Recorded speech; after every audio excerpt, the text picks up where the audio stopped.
Hello, everybody. Hello, job seekers, and welcome to the chat. Oh, man.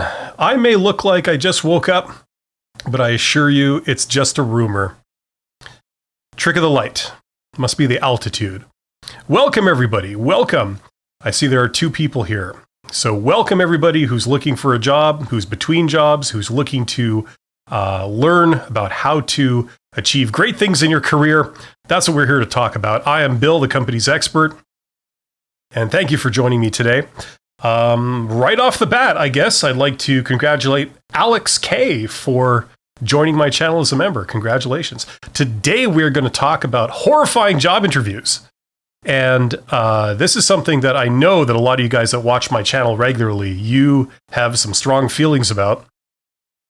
We're going to talk about how job interviews sucks, what they mean, how can you avoid having experiences like this, how should you interpret experiences like this, and how can you use this information to have a much more positive experience at job search and avoid this kind of activity in the future and move on to more promising job opportunities so you don't have to deal with this kind of crap anymore. Okay, we're going to talk about all of that today. Hello, Edward, and hello, Marta. Marta from Poland. It's so great to see you here. Poland, Warsaw. Hi, Bill from Slovakia. Slovakia. You see, this is a newer country. New meaning anything after 1980. New in my mind, anything after 1980. That's how old I am. And I guess Prague, right? If I'm not mistaken. Slovakia, capital Prague. Because I always think of Czechoslovakia. But I know that it's split into a couple of parts there. So, yeah. Theo Moons. Hi from Europe. Europe. What would be the capital of Europe? That would be a tougher question to answer. Geneva. I'm not sure if you had to pick a place. Good morning from Maryland. Yes. How do you say your name? Christina, I guess, with an X. That's a new one on me. But hey, it's a wonderful and diverse world, and we celebrate that. So welcome. We're going to talk about horrible job interviews, horrific job interviews, and I have heard a lot from people on this channel in the comments about some of the terrible job interview experiences that they've had to endure. And if you've had to go through an experience like that makes you feel this tall, that is absolutely demoralizing. The sense of rejection is overpowering. It can possibly lead to issues with your self-esteem and all that kind of stuff. You are not alone, okay? This is a very, very common experience. And one of the reasons it's so common is because a lot of people who interview candidates for jobs, whether they're recruiters or hiring managers or they play any other role in the process, they're usually A, terrible, and B, they have very poor interpersonal skills, which comes out as a big shock when you consider these are people that a lot of times made a conscious decision to dedicate their life, or at least their working life, to dealing with people. How can someone who chooses to deal with people be so bad at it? That's a question I have wondered for many, many years. But then again, if you've ever dealt with a doctor, you probably know what I'm talking about. Wow, we got a lot of people. So hello to Giannis. Yes, one of my most recent members. It's great to see you here again. Thank you for coming. Yes, Bratislava. That's right. Okay. It's Bratislava. Yeah, because it's split into a couple of parts, right? Gotcha. Okay, my mistake. I try and get these things right. If you don't try, you never succeed. When you try, you risk failing. So I risked failing, and I failed, but I learned. The Netherlands, capital Amsterdam. Okay. Yes, Theo. The Low Countries. Hello. Kasim Khan, is that how you say it? I'm sure I'm saying it wrong. From India, right on, New Delhi. And Ukraine, oh, stay safe. Natalia from Ukraine. Welcome, Natalia. And Farmer TX98, you were on the last one. It's great to see you back again. And greetings from London. Right on. London, England, I'm assuming, or London, the UK. Not London, Ontario, the other famous London, known the world over. I don't know what they're known for. I don't think it's maple syrup. As Canadian as apple pie, really. Okay. Get up and walk out if you feel belittled. Better walk out than sit through the interview, and worse, deal with them on a daily basis later. Yes, I can get on board with that. However, you don't want to employ that too literally. You do not want to come out as entitled and arrogant. Sometimes, not very often, but sometimes it can be a test.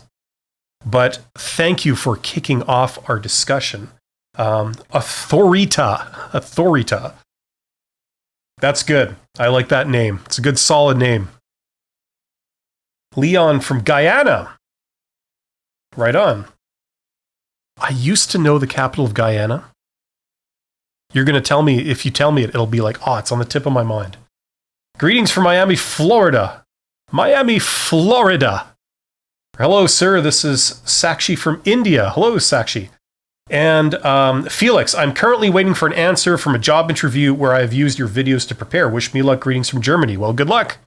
Good luck. Listen, it's a numbers game. I always say that. You guys, a lot of you guys have been here before, so you know how often I say that. It's absolutely true. Listen, talking about bad interviews, okay? Bad interviews. It's absolutely ridiculous how often this happens to people. And I've said this before, I'll say it again. A lot of organizations, they have a blind spot. They have a blind spot where it comes to things like public relations, things like their marketing department and, branding and all of that. They spend so much money and effort on projecting a favorable image of themselves. And this manifests itself many, many ways. If you go to the marketing department, there's all kinds of rules and protocols on how you deal with customers, how you deal with suppliers, things like this. A lot of companies go to great lengths to really make sure that they're projecting a good image. And it doesn't just stem from that. It's not just purely a marketing concern. It's also a risk management concern. Okay, in particularly litigious societies like United States, there's also rules. You don't want to get sued, so you want to communicate properly and say the right things.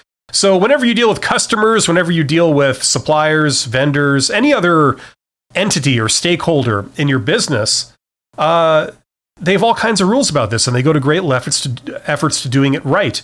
But for some reason, a lot of organizations, when they deal with candidates, okay, remember, candidates are members of the public. Usually that falls under public relations, okay, the department, how you deal with that. They have a blind spot. And you really get to see the ugly, unvarnished underside of that organization. You get to see how unprofessional they are, how nasty they are in dealing with each other as individuals. You get a glimpse into their corporate culture, as ugly as it might be. And sometimes organizations, they sort of, they try and put on a good image. They try and put on a bit of a show. And they're polite and all that kind of stuff, which is the way they should be.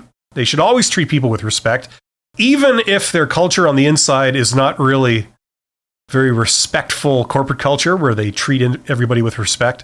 They try and at least put on a show. But a lot of organizations don't. And a lot of times when you have a horrific job interview experience, you have a very bad experience, very demoralizing, this is what you're seeing. You're seeing the real unvarnished truth. And they don't find this weird. They don't really take any steps to control it or even detect it. It baffles me. It really baffles me, because what I've seen is I've seen people that were rejected for jobs, that were rejected in a very disrespectful way. It comes back to bite the organization. Those people are then hardened to dislike that organization, to not want to work with them, to not want to work for them. And you needlessly, how can I put this? There is no real business way of saying this, but you create enemies. You generate a lot of negative goodwill out there. Especially if you live in not the biggest city ever. Like the place you live, it might be big, but it's not that big. There's a finite amount of people in the labor pool. And after, say, 20 years of doing very unpleasant job interviews, a lot of people in the business, they know about that. They maybe been through that sooner or later. So they know about you. I've seen a lot of companies that they have to pay their employees a premium because they're so hard to deal with. You go work at that place, you're miserable. People are unhappy. People are miserable. People are mean to each other. And in order to get people to stay in that job, in that organization, you have to pay them extra. So there's a direct dollar value associated with that.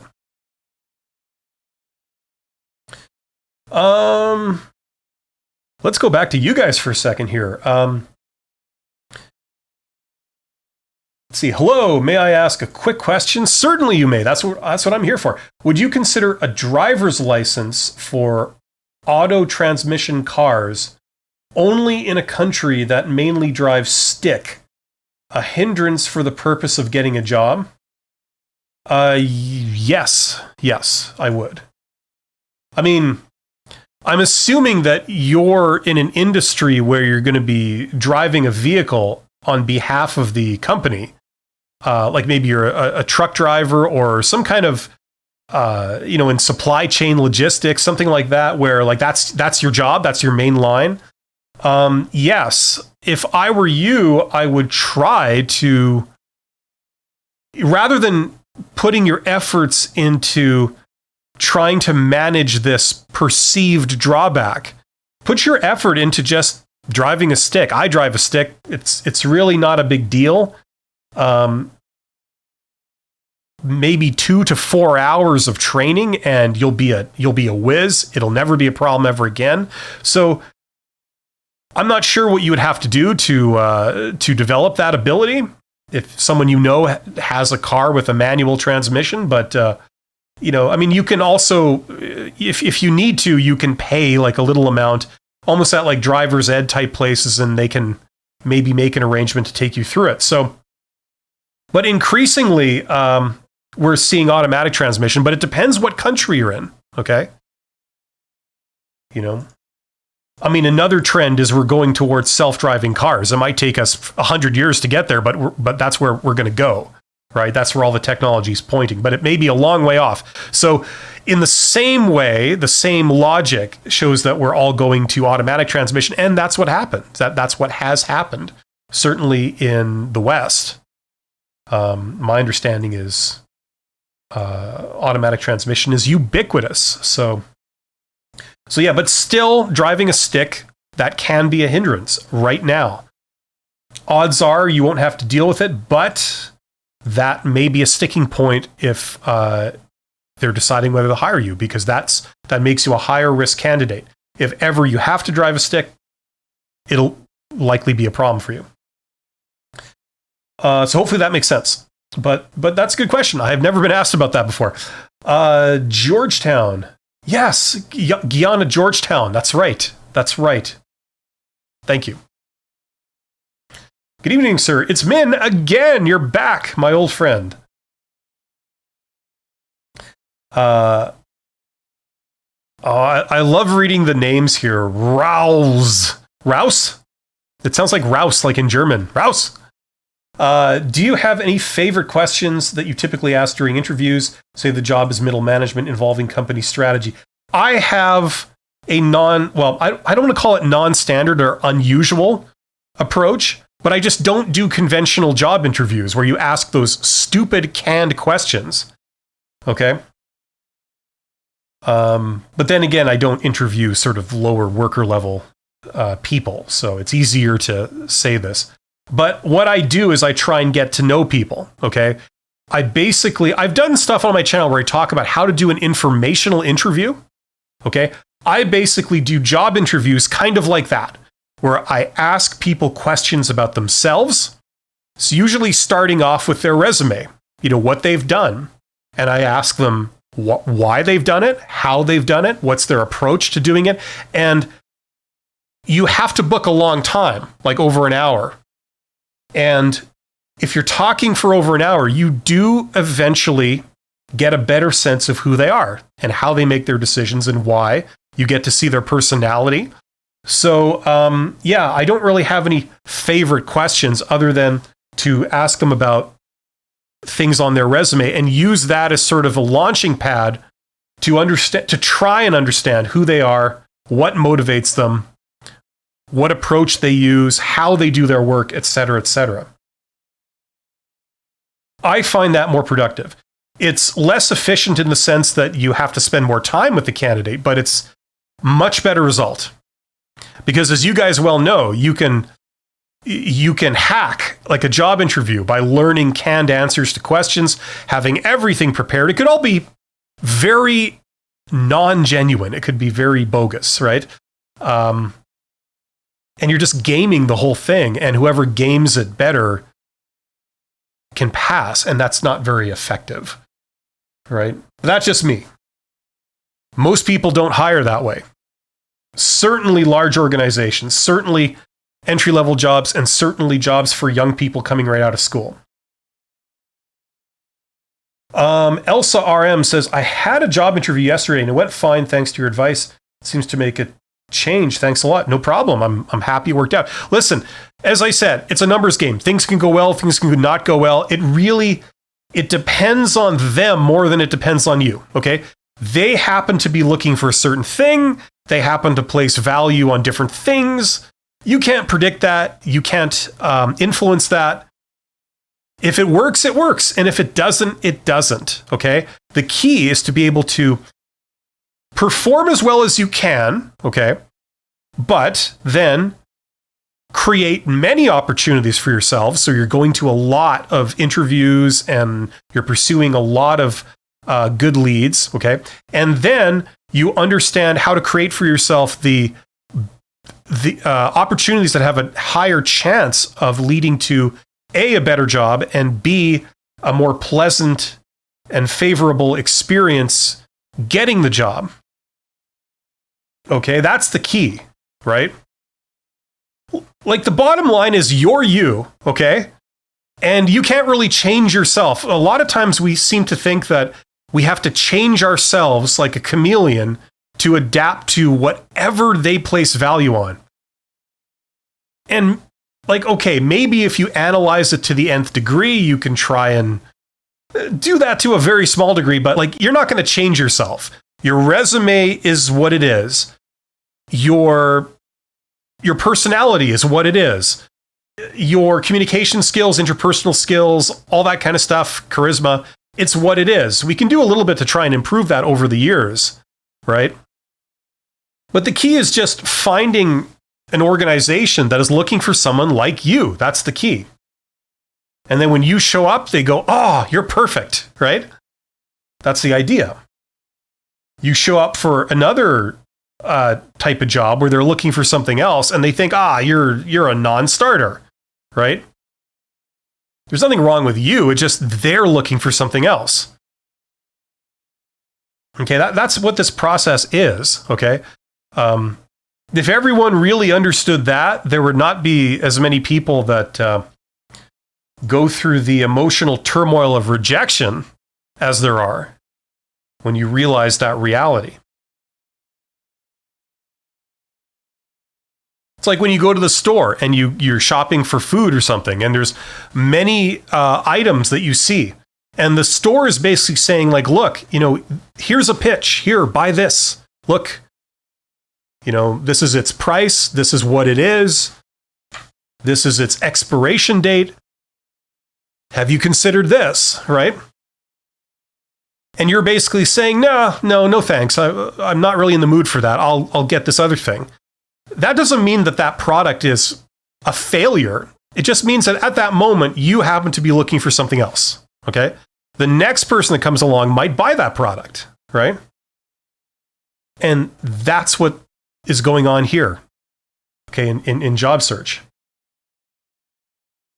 And everyone knows this intuitively. You get you get some jobs in your life where it worked out, and they said, yes, we want you. And then you get other interviews and they say, no, it's not going to work, right?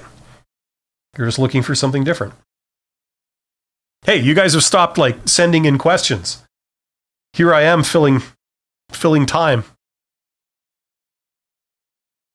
Time for a drink. Do you guys like my gray shirt on a gray background in a gray room? Is that going a bit too far? I mean, maybe I'm trying to subconsciously prove that to be in business, you have to have no personality or something. I don't know what that's communicating. I don't believe that, but you might get a different impression by looking at this. Even the writing is gray. It's gray. Every time I do a live stream, this software changes the color of everybody's names in the feed. I don't know why. I think it's just random. Okay. Min says, sir, my question is, do they commonly ask subject matter questions at the interview? For example, if I am science, do they ask science-related questions in interview? Thank you very much. Do they commonly ask? Oh, okay. So you mean technical questions, like a question about, they can ask questions about how you've done your jobs. Okay. So if you've listed things on your resume and said, I've spent 2 years doing this job at this company, and then before that, I spent 1 year doing this job at this other company, they can ask you technical questions. They could say, well, how do you do this aspect of your job? And the reason for that, obviously, is they want to verify. You say you've done this for 2 years. Let's see how much you know. Let's just make sure that, that checks out, right?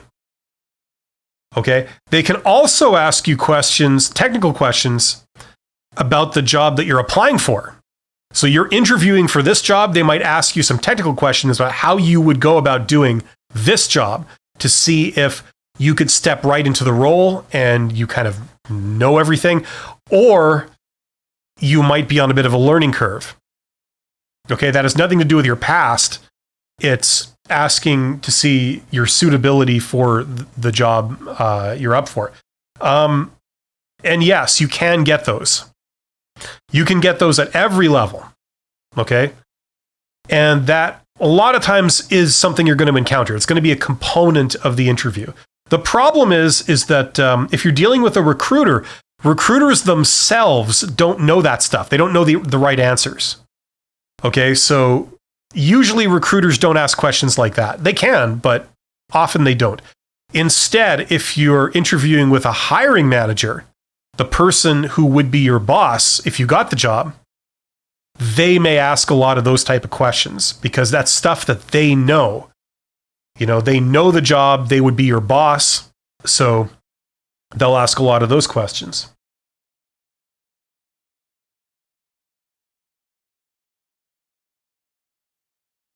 Evergreen says, what do you do when you're starting to have anxiety during the interview? Well, you see, here we go. You see, I'm not a psychologist, so I might not be able to give you the world's best advice for that. Look, all I can say is that if you're a normal human being, you do feel anxiety in stressful situations. It's normal. Okay. You are a normal person if you experience that. And I don't know if there's really a solution to avoid anxiety. If there is, I don't know what that is. I mean, I've felt anxiety when I was young. Every time you do something new and you're unsure of yourself, you feel anxiety. That shows you're normal. If you don't feel anxiety, that's a sign that maybe something's wrong. But a lot of here's what I can say about it. First of all, number one, if you're feeling anxiety, you're nervous, okay? You might feel really bad. It shows a lot less than you think, okay? So it might be a big deal to you, but a lot of times, if you're in a job interview, the interviewer or interviewers are not picking up on the fact that you have anxiety, you're nervous, okay? Now, what can help, okay, especially if you're just starting out, okay, is you can actually directly address it.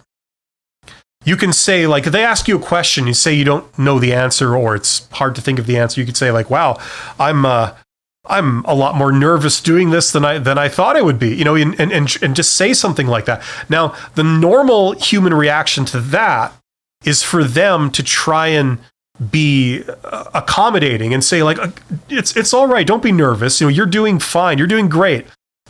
Just take your time, would you like a glass of water? Something like that, right?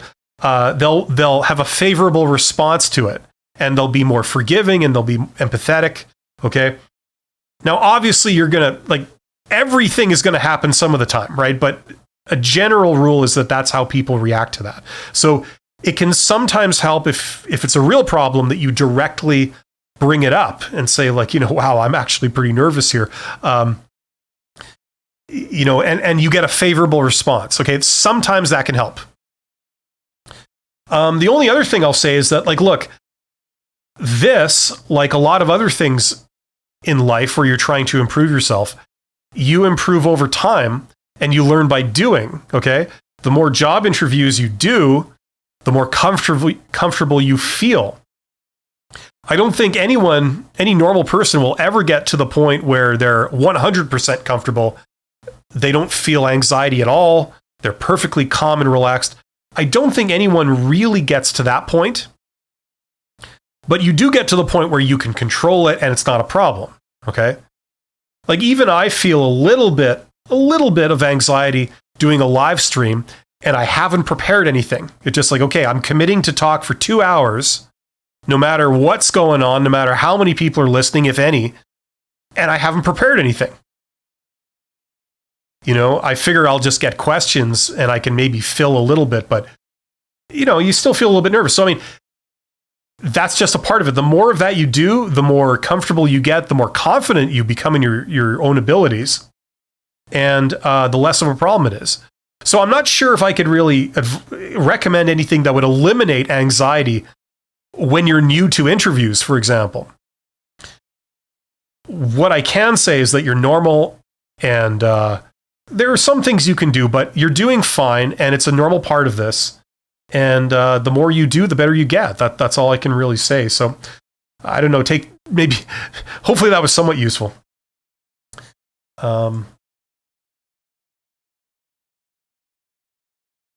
What to say when they ask how you see yourself in 5 years that you will still have the same role? Well, listen, I've done videos on that. It's probably just better to watch the video and then have me try and explain the whole thing off the cuff. The bottom line is that if it's a pass-fail question, okay? They don't really care where you see yourself. They don't really expect you to make an accurate prediction blind about the future. What they're looking for is that if you said that you'd rather be somewhere else, or you said anything like that, that's kind of a red flag that shows that you're not really into this job, then you fail, and that's used to eliminate you based on that, okay? It's based on the idea that you could find the most brilliant technical person in the world that would be amazing at the job.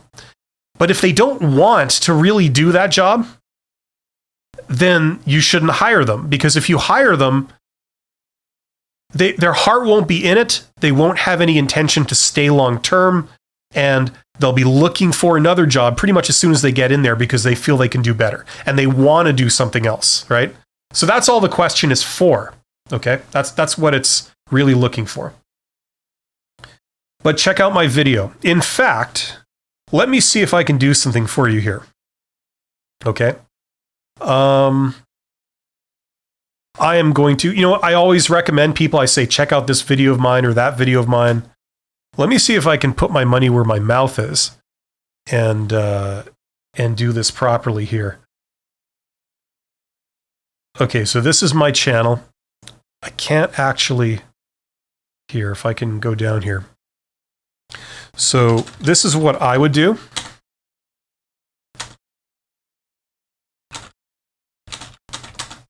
Something like this. Company's experts, see yourself in 5 years. And then what you do is you get a whole bunch of videos, right, where I talk about that. This is the main one right here. Okay. So hopefully that helps. Check out that video. Okay. Whoa, there's been a lot of questions here. A lot. Where did I leave off? Here we go. George says, good morning. Thanks for your videos. I'm about to attend a job interview tomorrow. What will be the best thing to do before I go to the interview? From Delaware. Awesome. Right on, Delaware. That's like the smallest state, I think, isn't it, in the US? Well, look, technically the best thing you can do before an interview is get a good night's sleep, okay? Hopefully you've done some preparation, okay? I've done a video on job interview preparation, like researching the company, rehearsing your answers, maybe doing mock interviews with a friend or family member if you can. That's usually very helpful. Make sure you have clean clothes for the next day. Don't do it the day of. Stuff like that. But just get enough sleep. Okay. And that's about it. I mean, really, there's no real magic to it. It's the way what you would do before any big event, right? Get everything prepared beforehand. Do your rehearsals, so you're comfortable with the questions. And then get a good night's sleep the day before, and that's all I would really recommend. You should be fine. Theo says, long read, applied for a management position 2 years back, ended up second out of 100 candidates. Wow, that's pretty good. 2 months ago, the same job became available, again failed to land it. There are some weird things going on. Yeah, don't feel bad about stuff like that. There are a lot of bad companies out there looking for people, and if they reject you, that's actually... I know it doesn't feel like it at this moment, but you actually dodged a bullet, okay? So remember, being a slave to these people is not necessarily what you should shoot for, and feeling bad that they didn't hire you is not always valid. Spicy Simbi Cat, says, this is very true. Last 2 jobs, I was very confident, but still felt nervous. Yes. You learn to conquer your nerves. You don't learn to turn off your nerves, right? You're always going to feel a little bit on edge, right? I've done a lot of teaching. I've gotten up in front of big crowds before, and you never really lose the little nervousness there. But practice makes perfect. You know exactly what to do, and you know that it usually goes okay, and that gives you confidence. So, yeah. My last interview required a EGR NHL. Again, welcome back.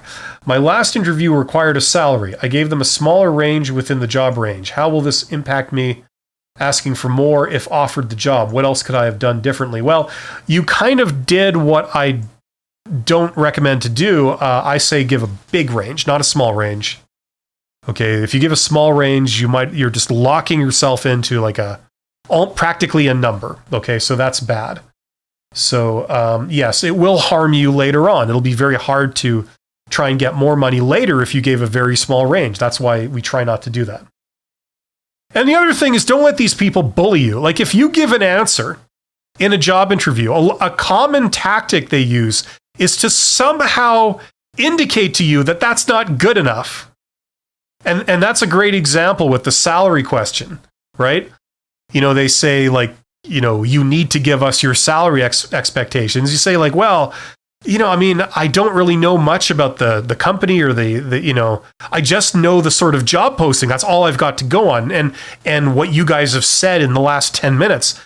Now, based on that, somewhere between here and here, it's like a big range. Somewhere in there would work. And they say, well, that's not good enough. You have to give a number. You say, well, I'm sorry, I can't give a number for the reasons I just stated. Do you want me to just guess? Like if you want me to just guess a number, I can do that, but it's not going to be accurate, because I I would need to know what I'm getting into. I'm sure you understand. You don't have to be mean about it. You don't have to be unprofessional about it. But at the end of the day, if they say that answer is not good enough, they're trying to bully you into saying something you don't want to say. And you don't have to say anything you don't want to say. It's just that simple.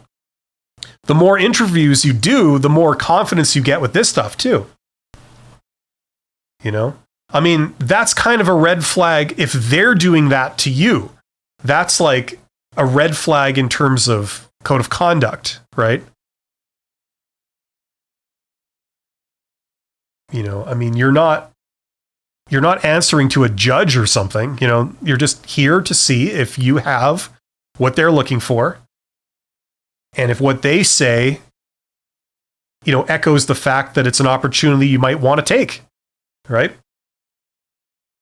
A lot of people ask me questions and say, what do I say when they tell me that I have to give them this information? It's like, you don't have to give them that information.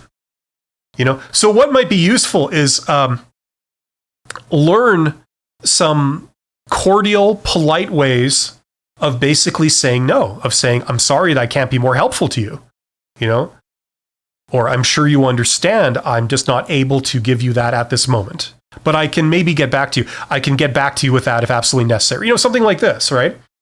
Okay, you want to be polite, you want to be professional, but at the same time, they're not going to bully you into doing something you're not comfortable doing. Oh God, I'm falling behind again, aren't I? Let's see here. Thank you for your wise. I don't know how wise they are, but thank you very much for saying that, Evergreen. W. Theo says, "Wah." EGR, my last interview required a salary. Okay, I said that. Theo, at least my suspicious mind thinks so. Would recommend getting back in touch with the in-company recruiter to clear this up. Or could these items be viewed as red flags and should I avoid this company? You shouldn't necessarily avoid the company if they sort of give you a little bit of a hard time. Okay? It's not the end of the world. Now, obviously, the devil's in the details. Exactly what they say and how they say it, that's gonna add up, right? But no, they're trying to probe for something, okay? And you should expect that if it's something somebody really wants to know, they might be a little persistent in asking, okay? But that's fine. Like I said, you learn a few professional ways of sort of blocking that. And that's fine. When you do mock interviews, okay, with a friend or family member, get them, if they're not already doing that, get them to do that a little. And say like, I'm sorry that answer is not detailed enough, or that, I need a little bit more, or, could you be more specific? Things like this, and then have a response prepared, okay? This is how we learn. Symbicat says, how do you survive job redundancy? I was laid off for this very reason the other day. Okay, well, obviously it depends on the details. Now, if you were late, like you were literally laid off, which means that you were terminated without cause, like they were just downsizing, and so they let a whole bunch of people go at the same time. It's not because of your job performance or anything like that. Like, not to get all psychological on everybody, but our feelings are not always reasonable, right? A lot of times they aren't. If you know that you were laid off because the company is downsizing, it has nothing to do with your job performance. It has nothing to do with, you didn't screw up or anything like that. But a lot of times it might not feel that way. It feels like still a pretty big, like it feels like you've been punched in the stomach. It's a bit of a body blow. Oh my God, they don't want me there anymore. I have lost my job. I have no money coming in from this job anymore. It's going to feel bad, like regardless of the reasons. Okay. I mean, like I can tell you the obvious stuff. It's like, look, in terms of like financial stuff, obviously you should try and get another job as soon as you can. The more methods you employ to get a job, the better. Don't just simply apply to jobs that are like the classifieds that are posted publicly on the internet. Look at other methods of getting a job, okay? The less intuitive they are, a lot of times the better they are because you have less competition. That's sort of a general rule, okay? If you look in the places that everyone is looking in, it's very hard to get a job successfully because you have so much competition. Everybody's looking there too, right? That's the thing about the posted job market. Okay, it's I don't know the exact statistics, but it's in the neighborhood of 20 to 30% of jobs are actually posted, somewhere in there. But you have something like 80% of all the job seekers are trying to get those jobs, right? So 20 to 30% are posted, but 80% of the people are focusing on trying to get those jobs. So it's very competitive, right? If you can look outside of those, you have a lot less competition. And it's a lot more pleasant process because you're not going in with 100 other people. You're going in with maybe 1 or 2 other people, if that. So use more than one method, okay? Like use multiple methods, okay? Try and be disciplined about it, meaning that you put in the hours every day of working on this, but then don't run yourself totally ragged. Take like a little bit of time to take care of your mind and your emotional state. Okay, that's very important. That's something that's not talked about enough.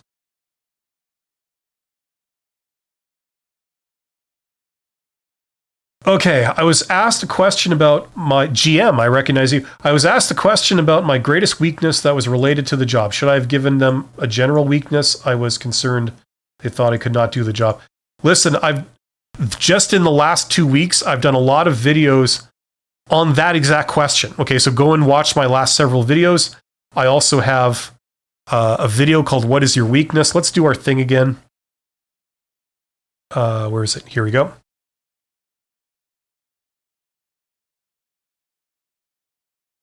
So the company's expert, just say weakness, maybe. Okay. So this is the video to watch. And then this one's actually really good too. It's not as amazing video, but the information in it I think is even better. So check that out. Okay. And I give you the whole deal on that question. Okay. And I have one coming out tomorrow that's like how to answer what is your weakness, basically a little different way of looking at it. So hopefully that helps. No problem, Elsa. Glad that was useful. Zach, the doctor, says, thank you for being here. My question is, if August is a slow period for syncing jobs? Thanks. Yes and no. Like every month, it's slow for some industries, but not for others. Okay, it depends. August is gearing up for September for some industries. Okay, usually for some industries, September is a big boost. So August is kind of prepping for that and meeting the demand. Okay, but for some others it is, because in the Northern Hemisphere, it's part of the summer. It's sort of the downtime for some industries. So yes and no. It depends what location, what industry you're talking about. Resume Master, how many questions should I ask at the end of the interview? I usually ask 3. 3 is good. What you can do is, if you can ask questions that depend on the last thing they said, rather than asking 3 cold questions. So, you say like, what would be your expectations for somebody in this role? Say 1 month in, 2 months in, 3 months in. And they say, well, for 1 month, we'd like this, 2 months, and we'd like this, and so on. And then you say, oh, okay. And then you ask a question about that. Would you expect them to do this or that? Right? So your questions feed off what they've said. Okay. That can usually be a more pleasant conversation and more informative.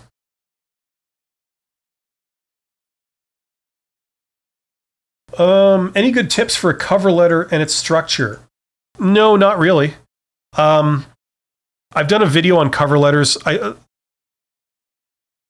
The only essential stuff you have to have in there is what job you're applying for, why you're applying for it, what you've attached with the cover letter, like a resume or an application.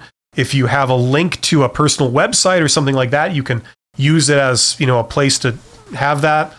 And any other information like, if you need any more information, don't hesitate to ask. If you're saying why you're applying for the job, what you can bring to it, a great thing to do is just summarize your key points and how those meet the requirements that they've said they're looking for. So it gives them a reason to then actually look at your resume and your application that then follow. Okay? It's like a good summary of the entire package, right? But other than that, like no real tips. Cover letters really vary in what you would do under what circumstance. So that's all I could say in a general sense. Kasim Khan says, yesterday I gave an interview and they asked me why you want to leave your current job. What do they really want to know? Once again, I've done a video on that. Check that out. Okay. These are all just standard job interview questions. I don't feel like repeating them at length here because I will never be able to keep up with the feed if I try and answer all of these from scratch. But I have great videos that really summarize it in a compact way. So check that out. I have a playlist called Get Hired. It's a playlist where it links you to all these videos. A lot of them are my best videos that have like millions of views on them. Let's see if I can quickly show you everybody where that is. Okay, so if you go to my channel, okay, just type in the company's expert, okay, and go to my channel, okay. Maybe if I can make this bigger, here we go. So this is like uploads here. So I'm talking about the weakness question and right here. So Get Hired, if you click that, right, here's all my, what I consider to be my best videos for answering the standard job interview questions. Okay, so all in a row. Okay, so you can check that out. That takes you through some of these questions. Okay, Weather Dude, the Weather Dude, right on. Do you have advice on preparing for scenario type questions where the interviewer is asking for actions to be taken in a given situation? Yes. Those are called behavioral questions. I have a video called Behavioral Questions. Other people have videos called Behavioral Questions. Basically, you answer those by having prepared stories. Okay? You sit at home and you think, what's a really good example from my past where I've had to overcome conflict? Where's a good example from my past where I've had to show original thinking and innovative thinking to solve a problem? What's an example from my past where I've disagreed with my boss on something and I maybe disobeyed his direct instructions, but I went ahead, succeeded, and impressed that person anyway? Right? So you sit at home and you think of these things. So all the thinking work is done at home. Whoops. Like my microphone there. And you practice telling these stories in a very compact, efficient way where you're not hesitating, you're not searching to remember, right? You do all that work at home. Then you have these stories loaded into your head. When you go to the interview and they say, tell me about a time when you did this, or how would you do this? That's when you pull out these stories. You say, oh, well, I'll tell you exactly how I would do it. This is how I would do it. And in fact, I did that, 2 years ago on this job, and it turned out really well. That I was commended for it. I was recognized for doing that really well, right? So that's a very powerful way to answer. Okay, so you do all the prep work at home. And then whatever question they ask you, one of those stories should be more or less a fit. You pull out that story, you maybe adapt it or tweak it a tiny bit, but it's basically there. And that's how you can answer any scenario type question about what you have done and what would you do in that type of situation. Okay. You can just adapt those stories from your past that you've already rehearsed. Okay. Check out my video on behavioral interview questions. I've done a few for more details. Where did we leave off here? See, every once in a while, this thing scrolls. It just goes vroom like that, and I forget where I was. That's to keep you on your toes, right? If it didn't do that, it would just be boring, right? This way, you feel that nervous panic at some level. You know, oh crap, my notes just got screwed up. And then everyone has a good laugh, and we sort of have fun afterwards, you know. No, it was through no fault of my own. Redundancy, yes. Yeah, and that happens, you know. I mean, that's just the economy moves, and you know, it's like. One of the things that bugs me, just if you bear with me, is people throw around the word disruption a lot. I sort of float in a few circles, and one of them is like the world of startups and small business and, you know, business ideas and things. And they always, that's just a buzzword. It's like a flavor of the year or something. Disruption. And everybody talks about disruption. You go on LinkedIn, everybody's doing posts about disruption. They have no clue what they're talking about, but they're throwing that word around. And then when you actually get disruption, things are changing, right? Like, for example, Amazon puts a lot of small mom and pop shops out of business. That's disruption. You're changing things. Then the same people that praise disruption and how you have to be disruptive, then they complain that things are changing, you know? It's like, you can't have it both ways. The world has to move forward. We have to make progress. We got a long way to go. And obviously things are going to change. And as they change, it can be bad, you know, for individuals temporarily, right? You know, it sucks. It's not easy to deal with. Things change. This is one example of it. You get laid off, you know? You then have to get out there and find another sort of thing, you know? But the good news is that you can do it. There's many things you can do. There's many jobs out there that you don't see. Something like 70 to 80% of jobs are not posted. And I saw something online where someone was saying that's a lie, that's a myth. Wrong. It is true. It is absolutely true. I'm living proof that that's true. I've done nothing but be in that world for like over 10 years. These jobs are not posted publicly, but they're there. Usually because they're highly desirable. If they post it, they get like 1,000 applicants. You know, if they posted it the way it was. You know how much money and time it takes to sort through that many applicants? And then at the end of the day, you're hiring a stranger, right?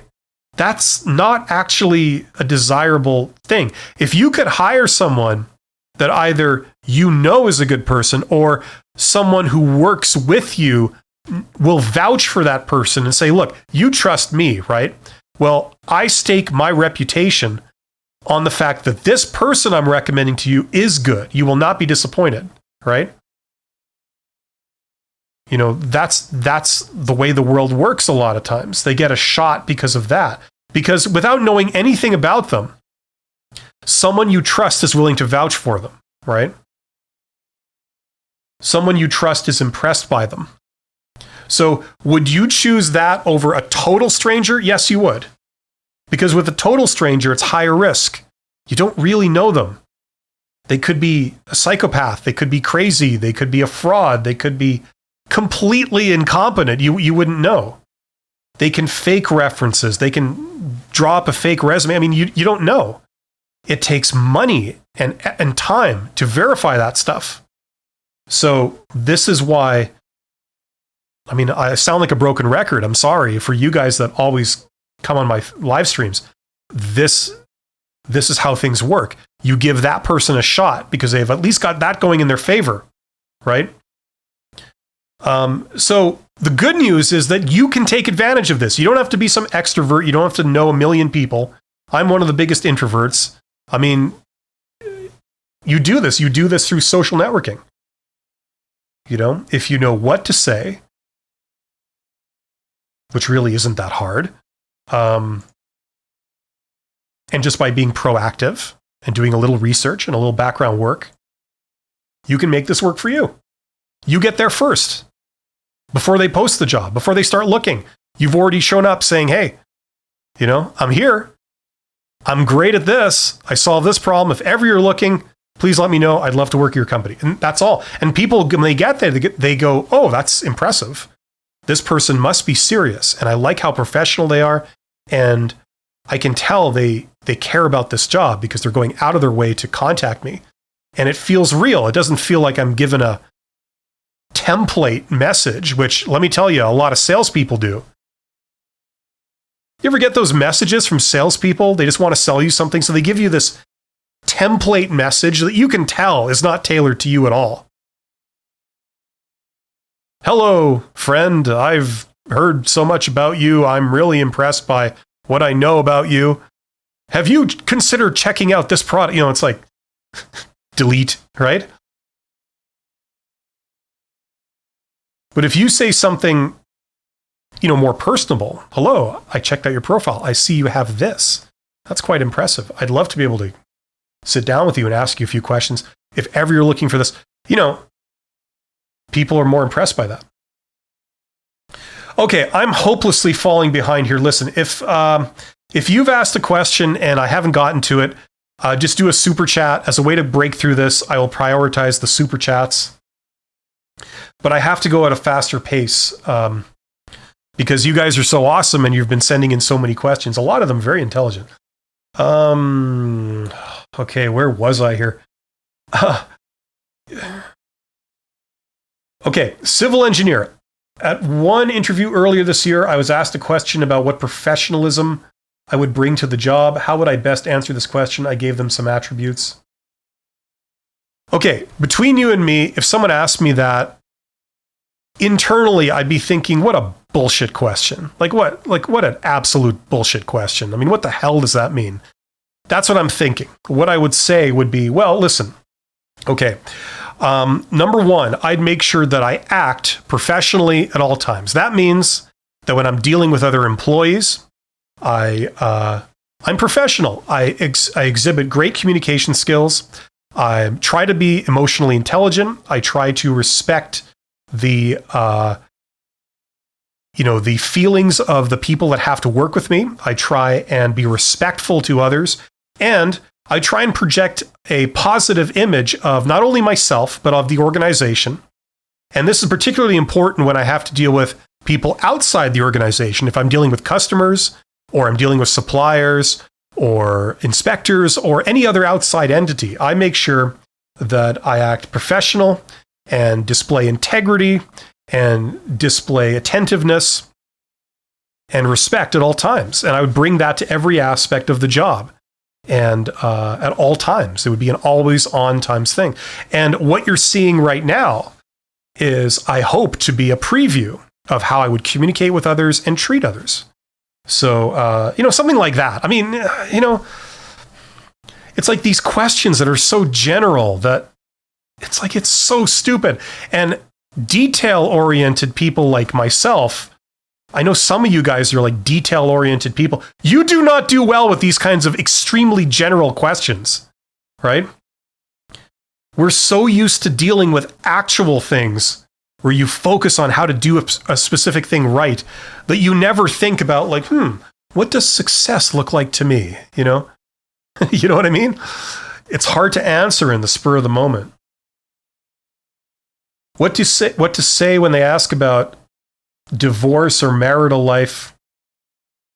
Well, first of all, usually they're not allowed to ask that kind of stuff. If they do anyway, probably a good blanket. If I was asked that, for example, I would say, well, that's kind of a personal thing, but I can assure you that it won't impact my performance or my commitment to this job in any way. and just leave it at that, right? Okay, depending where you are in the world, they have actual laws that prevent them specifically from asking those types of questions. I learned how important networking is. Yes, it's very networking. Look, somewhere in the world, in some basement somewhere, there's somebody who's invented the most amazing thing you've ever heard of, okay? The problem is, if they tell no one about it, which is what they're doing right now, they're telling no one about it. Or when they try to tell someone about it, they are so ineffective, it'll boggle your mind, okay? What impact do they have?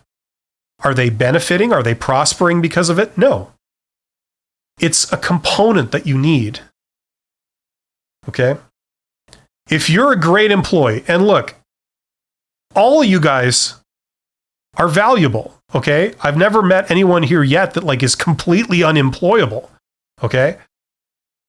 Everyone has value, some value, some of incredible value. But if you can't convey that, you can't convince anyone else that you have at least some value, you will never have the opportunity to demonstrate it, right? So it's a necessary evil. We have to be able to communicate. You have to be a salesperson for yourself. And if you're not in sales, you will cringe when you hear me say that. But really, it's simple. All you got to do is tell them what you have, tell them what you can do, tell them what you've done. That's all you have to do. And not give off any red flags. Like you say it in such an angry way that kind of, that's kind of a red flag. Or you say it in such a intense way that, that's kind of like, oh, I don't know if I want to work with that person, right? Or you're rude about it, or you do it in an awkward, inappropriate way, right? But those are, I think, are very simple problems to learn how to do. And if you're doing the mock interviews, if you're preparing with a friend or a family member, okay, that can usually be the vehicle for catching that stuff and working on it. Oh God, there's so much. I'm so far behind. At several interviews, I was asked if I was interviewing at other companies. How would I answer this question? I have a video on that. Check it out. Are you interviewing with other companies? GM, is it recommended to still send thank you letters to interviews, or should I just send a thank you email? It depends. For most of the time, a thank you email will be perfectly fine. Okay. But yes, some people do. The reason they do actual letters is because nobody else is doing it. So it sticks out. Okay. But I wouldn't jump to that. If you were up for an executive type job, the other thing is that the letters take a while to get there. So that can sometimes negate the advantage of doing them. Thank you, Bill. Just aced my second interview. Congratulations. Congratulations. Brian M. says, YouTube. I'm not 20 years old, so I'm not down with all the symbols and all the things, but I think it's a good thing. So thank you, Brian. Hey, do you have any advice for college interviews? Yes. Stop talking like that. Okay. Do you have any advice for college interviews? Yeah. Here's the thing. I got to choose my words carefully here. Companies don't like people that are too casual. They want professionalism. That means you have to curtail your normal behavior, the way you normally act, the way you normally talk, the way you normally dress. They want people to be professional because, unbeknownst to young people, when you do that stuff, it is a turnoff for anyone older than age 30. It's like when you look at a 10-year-old and you see how the 10-year-old acts and you go like, oh, that's just so childish and stupid. You're not grown up, right? That's how a 30-year-old looks at a 20-year-old, or a 40-year-old looks at a 25-year-old. Okay? Generally. There's exceptions to everything, but generally, that's the maturing process. And so when you see young people acting like young people, okay, I'm not knocking it, okay? I was young too, okay? Believe me, I get it. But in a business context, in a professional context, that makes you not want to trust them. Because, for example, one thing identified with youth, like when you're 20 years old, is you keep it real. You tell it like it is. If someone's being an idiot, you tend to say, you know what? You're an idiot and it's pissing me off. Go be an idiot somewhere else. Get the hell out of my face, right? We have this tendency to want to say that to people. When you're 20, you tend to say it to people and give it to them straight. When you're 40, you tend to keep that to yourself because saying something like that will make the other person feel angry towards you. They won't like you and they'll feel bad about themselves. So it's kind of like, that's not really an appropriate thing to say. So when you're 40, you kind of like, let's if I am going to say anything, I'm going to phrase it a little more professionally, right? Okay. So when a 40-year-old sees a 20-year-old acting like a 20-year-old, they think, oh, you're probably the type of person that's going to speak really bluntly and with no filter. Do I want to work with that person? Probably not, right? Okay. Now, look, I'm talking about in a professional context. I'm not saying it's bad to act like that. Hey, acting your age is good, no matter how old you are. If you're 95 years old, acting your age is good, okay? If you're 10 years old, acting your age is good, okay? But I'm just saying, within the context of employment, that can work against you because they're making these assumptions about you. They only have assumptions. They don't know you. They've just met you, but they're having to make a decision. Will I hire this person or should I go with someone else? And unfortunately, that's the kind of assumption you're up against. A lot of times that turns out to be true. Sometimes it doesn't. It's an assumption. But that's all they have to go on. Okay? So be speaking correctly with correct grammar, and learning about manners, learning about protocol, all that stuff is good. Okay, that'll help you. So if you have some great technical skills, okay, you're a highly capable person, you've got a lot of energy and you've got a lot of passion, don't be rejected because of the way you presented yourself, by the way you talk or the way you act or the way you dress or anything like that, right? It's such a shame to lose a job because of stupid crap like that, when there's actually substance there, right? That's all that stuff is window dressing, but it's the substance. Okay, so the more professional you act, which means the more proper, the more even conservative, I hate to say it, but it's true. That's how it's going to come across, okay? It's not a judgment on you as a person, just like this is what people look for those reasons. Now, the other thing here is that people like me, the older generation, when we say this to young people, almost universally we get told the message is not understood and not accepted. People say, oh, that's bullshit, you're just old, right? And usually people have to learn it the hard way. I'm stepping out of character and I'm sort of giving it to you straight. But for most people, it'd be something that you learn over time through your own experiences. And that's why we see people changing their behavior as they get old, as they get older, okay? Even from age 20 to age 30, right? We see changes in that direction, right? For most people. Now, don't nail me to the wall over this. I mean, this is a generalization, but a lot of people just don't even mention it. They say, like, you won't believe me anyway, so I'm not even going to bother.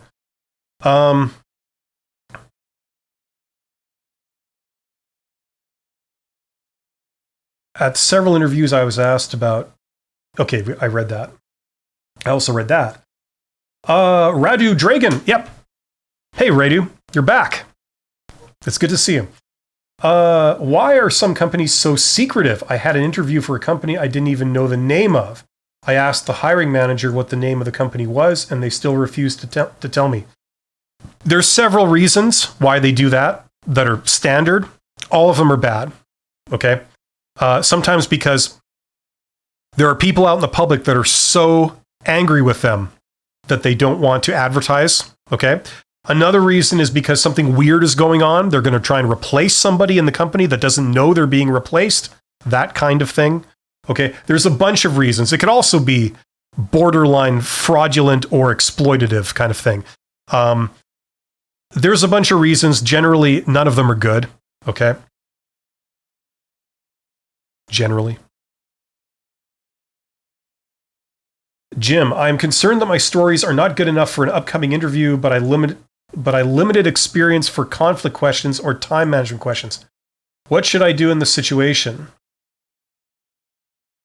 Well, just work on them. I mean, if you don't feel they're good enough, listen, you have stuff, okay? You have stuff. I don't care if you have to go all the way back to when you were doing school, okay? Like even high school or something. You have stories about everything they want to know about. Conflict, where you didn't get along with people, where you had to solve a problem, where you failed and had to deal with that. Like you've been in all those situations and you have examples of them. It's just a matter of sort of, going inside and thinking about your past, thinking about all the things you've done and finding examples and then rehearsing those examples. Brico FF says, I need your help. Listen, check out my YouTube channel. Okay. Like I've got a lot of people are asking questions that I've done videos on. Okay. So go and check those out. Now that should be good enough for most people. If you want to go deeper, I mean, I have these live streams where you can ask specific things. I like it when people ask stuff that I haven't already addressed several times. And if you really want to go deeper than that, like I have a course, okay? This is coming, but I'll just say it like here, this course, if you really want like my sort of from beginning to end, what I recommend, how to go about a job search and what to do, it's all in this course. There's a link in the description. If that would help you, check it out. Okay. No pressure. But a lot of people have done that course and I've heard some good things. So, and then don't just get advice from me or any one other person. Go and get advice from many different people and that can help. And then once you've gotten enough advice, get out and try stuff. Okay. You'll learn by doing. I know it's not always fun, but you learn, even if you fail, even if you go out, you try and you get an interview and it doesn't work out. That's good because you have some experience under your belt in interviewing. The more you do, the better you get, and then you will be a master of it. Okay. Most normal people have to put in their time to be good at anything, right? We're not just instantly good. So get a lot of advice and then start doing things. And, sooner or later, it will pay off. It will. Okay. You will overcome all of this. People overcome this problem every day. But it takes a bit of work and a bit of time. But don't worry, you will succeed. Okay. When is the best time to provide references? When they ask for it. Okay. Don't provide them before. It's kind of a waste, in my opinion. Isaac, I just started applying for another role. I feel like I have a solid background, but keep getting rejection letters before even an interview. I only started 5 days ago, but already have 5 rejections. Well, you're going to have to go for a lot longer than 5 days, my friend. But you got 5 rejections in 5 days. That's more than most people get. Usually we have to wait for answers on things a lot longer than that. Listen, you're doing fine. It's not a matter of days. You're going to have to go for a while. Okay. But like, if you're wondering what to do, as I said, check out my videos. Don't just apply to internet job ads. Internet job ads are a terrible way of getting a job. It's the default way when you're just starting out. That's the most obvious thing. So you start with that. but it's actually, of all the ways of getting a job, it's one of the worst, one of the least promising. So check out the other ways, starting with networking. Look at my channel, look at a lot of my free videos. You can just watch them. And that should hopefully get you started. Radu Dragon says, it's either that or they deliberately leave all the candidate questions to the end of the interview and make up an excuse such as we're out of time to not answer them. Yeah, exactly. That's unprofessionalism. You can see in things like that just how little they care about you or respect you. And I don't mean you specifically. I mean all candidates for that role. They really don't care. A lot of times that question, do you have any questions for us? That's yet another pass-fail job interview question. If you say no, that's a red flag. That suggests you're not interested or you haven't put any forethought into this enough to be curious about something that they haven't answered. Okay? And if you say no, it's a fail on that question. If you say anything other than no, if you say any question that isn't like inappropriate, that's a pass. They honestly have no interest in giving you full and complete information. They don't care about you necessarily. They only might start caring about that if they end up hiring you, right? So remember, that's what's going on here. That's what their motivation is. That's another reason why job interviews are a dog and pony show. They're just stupid and demoralizing. And, you're getting a glimpse into how they treat people. So when they do stuff like that, that's a prime example. It's like now in a normal conversation, if you're not interested in giving an answer, why do you invite someone to ask you a question? Like it's silly, right? But this is what's going on. This is what their motivations are. Are a ton of rejections before an interview normal? Yes, they are. Like it's a funnel. You have this many leads, this many interviews, this many offers, right? So you're going to have a lot more leads than interviews and a lot more interviews than offers and so on, right? I mean, that's just how it goes. So yeah, don't worry. You're going to get rejected a lot. Like everyone is going to encounter a lot of rejection. Okay, that's just life, okay? And this is the process of finding a fit between you and an employer. If your goal is to have a job and be an employee, trust me, there are better things in life than being an employee. But if that's your immediate goal, okay, you're searching for that fit, and organizations are searching for that fit. It's like you going to the grocery store to buy food. Remember my favorite example for today? And you walk past 100 items that you don't buy to pick up one that you do, right? Should those items be removed from the shelf because they failed? No, it's just that you weren't looking for that specific thing. This is a process of you looking at all your options and finding, okay, I think I will go with this, right? That's really what's going on here. So you're going to have a lot of people walking by a shop item before somebody buys it. That's just how it goes. There's going to be a lot of rejections before you get an offer. Okay, statistically.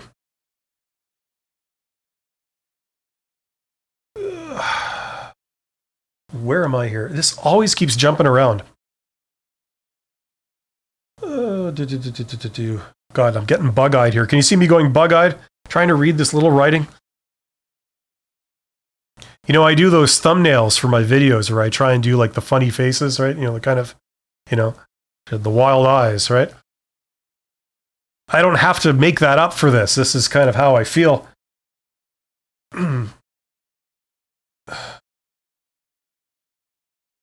Okay, I did Radu Dragon. Okay, Isaac. Are a ton of... yes, we did that. Okay. Oh, I recognize you. It's been a while. Ola Wumi, if I'm saying that right. Hello. If one is asked to discuss a process for policy development, is that a behavioral question? I was asked a couple of technical questions, but necessarily my experience. Okay, I have to sort of interpret what you're saying here. It doesn't seem like, no, that's not a behavioral question. If they're asking, what is the process for policy development? Like, I mean, I'm assuming that's a technical thing to do with your job. Okay. Like you're developing a policy, maybe within government or within a private sector or whatever. What's the process that an organization goes through, or what's your process for doing that? That's a technical question. Okay. Now, if they said, tell me a time when you had to develop a policy, what did you do? That would be a behavioral question. Now you have to answer with a specific story about what you did, how it, like what was the instruction, what you did, how it turned out, and possibly what you learned. That would be a behavioral question if they say, tell me a story about a time you did it. But if they're just asking, like, how would you do this? Or what is the answer to this technical question? How do you develop a policy? That's a technical question. The power of connections, yes. Civil engineer, I was provided a few negative stories at my last interview about traffic and an employee needing to move on because of professional licensing issues. I was provided a few negative stories about traffic. Like, are you the candidate or are you the interviewer? An employee needing to move on because of professional licensing issues. Like, okay, I take it by your name, civil engineer. Are you talking about within engineering? So someone has an issue with their professional license? That would be serious, yes. Like if they're no longer legally able to practice engineering because their license has not been renewed or something, that would be a big deal, right? So would that be a red flag? Yes. I don't know what you mean about traffic, like traffic on the way to an interview. If they're late for an interview and they say, oh, traffic was terrible, that's going to be regarded as a red flag. Like people are not going to be forgiving. They only have one thing that they know about you, this interview. And if you're late for that interview, that makes a very bad first impression. The only time they ever needed you to be somewhere at a certain time, you didn't show up. That's all they see, okay? Now, look, stuff happens, okay? So, what can you do? But just be as prepared as possible, right? Maybe like you're on the way. If you're the candidate, you're trying to get to the interview, all the planets lined up in a row, lightning struck 4 times in the same place, and traffic was terrible and you were late, It's like, what can you do? You can't do anything, but you can expect that they will see that as a red flag. It's not fair, but that's just how it goes. Weather Dude, my buddy Weather Dude, is it okay to ask a question about performance reviews at the interview, or should it wait until offered the job? All things being equal, yeah, I wouldn't ask about that. That's kind of, first of all, performance reviews are a very negative thing. Everyone hates them universally, and they are practically completely ineffective universally. It's not a pleasant thing to bring up. It's like asking them about their disciplinary process in a job interview. It's like, why would you want to know that? It's kind of interesting why you brought up that specifically. That doesn't fill me with confidence. Are you intending to be insubordinate? Are you intending to have issues with your performance? Is that why you're bringing up performance reviews? No, don't bring that up. That doesn't matter. If you don't get the job, what does it matter? The only purpose of every stage of this process is to get to the next stage. Okay? Don't be thinking about like, okay, once I'm hired, 5 years down the road, will this happen? It's like, don't ask questions like that. It's irrelevant, right? It's totally irrelevant. It's a waste of time. It doesn't matter. If you get hired, and, it works out, you get past 6 months, maybe a probation period, maybe, you decide you want to stay there as long as you can, then you can worry about that long-term thing. Juan says, good morning, good sir. Good morning, Juan. Buenos dias, if you're into that kind of thing. EGR says, how can I ask the interviewers for a breakdown of work and responsibilities when during the interview it varies from the job description and becomes more unclear during the interview? Listen, a general rule is look, get the job and then worry about precisely what they want you to do. Listen, a lot of the times, they give you an idea of the job in the job posting. And then the interviewer gives you another idea of what the job is like. And then, a lot of people know, once you are fortunate enough to get offered the job and you take it, and then you start working, you discover that the job is actually a little bit different from what they told you, right? Okay? So just accept that, okay? The point is, as long as it's somewhat related to something you want to do and they pay you money, if they feel you're qualified to do it, just go with it. Now, if you end up getting offered the job and the job is completely different to what they told you, to the point where it's a problem for you, then you can worry about that, okay? But once you're in the interview, don't get hung up about things like that. If you're not going to be offered the job, what does it matter? Just try and, you're here, so you want the job. So just try and pass the interview.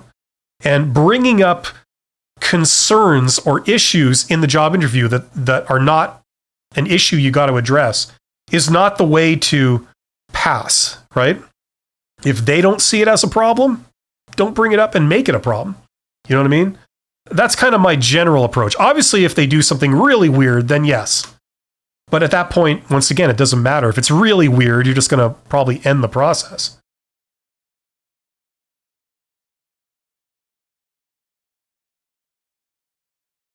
Okay. Whoa, that's a long name. I'm not going to say it, but at the end of the interview, and they ask if I have any questions, is a good one. Looking back to people who were in this role previously, what differentiates someone good from someone great? Yeah, I mean, I would phrase it differently than that, but yes, that's a good question. I've done a video on that. It's like a 2-minute video, and I give you 12 questions or something you can ask that I think are really good. And that's a slightly more awkward phrasing of something I would suggest. Yep. What response will you suggest if asked, what do you expect from your supervisor? My response was an open line of communication, have enough information to do my job. What do you think? One of the standard things that people are looking for that usually they don't say is that, listen, if you're a supervisor and you're supervising, say, 10 employees, okay? What you want as a supervisor is you want an employee who does their job, follows the rules, is easy to deal with, but doesn't take up all of your time. Because if you have an employee that, they're great, but, when you give an instruction to them, they always come back with 50 questions. That's impractical. If every employee you had did that, you would not be able to function, right? You don't mind answering the occasional question, but you can't micromanage your employees and be there holding their hand and explaining to them every aspect of their job and every hypothetical thing that could happen. So you want someone that can do their job, but you don't want someone that's going to be high maintenance, right? So if you're asking, what was it? A question, where was it here? Yeah. What response, if asked, what do you expect from your supervisor? I would say something like what you said. That was a decent answer. For my supervisor to be able to communicate clearly with me and be available if I need them, keeping in mind that I'm going to try not to take up any more of their time than I need to. I think that would be good. Because that's the concern that everybody has kind of behind the scenes that they might not express.